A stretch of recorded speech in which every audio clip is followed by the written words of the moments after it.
Basically, the role of immune microenvironment in control and eradication of CML has been shown in different contexts, whether this was in the era of a stem cell transplant, where the successful graft versus leukemia effect was shown to confer a higher survival, or even in the era of TKIs, where it was shown that the restoration of T cell or natural killer cell activity was important prior to discontinuation of treatment in patients seeking treatment-free remission.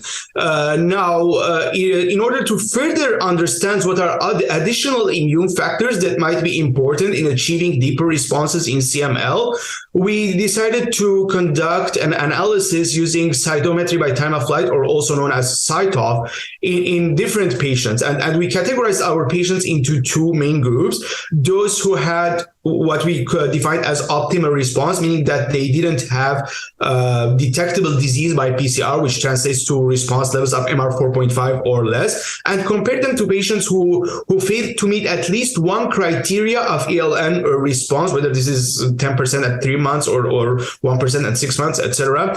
And we really collected prospective samples from these patients, blood and bone marrow, to try to better understand what are the immune determinants of deep response in CML. So we had quite interesting findings, including that, for example, patients who had suboptimal response really had higher expression of exhaustion markers on their T cells, and also they had lower proportion of natural killer cells that produce interferon gamma.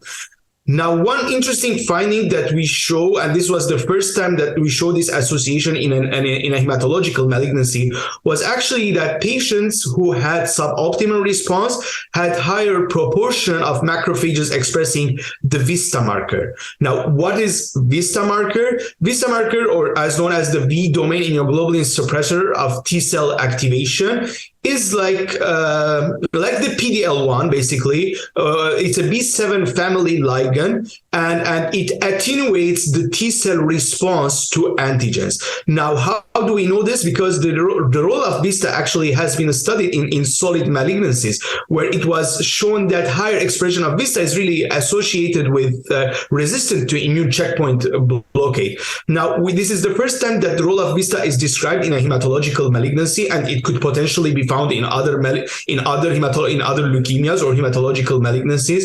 And this is another, as we said, another evidence or another layer of evidence that really there is a huge role of the immune microenvironment in response to therapies or targeted therapies such as the TKIs in CML.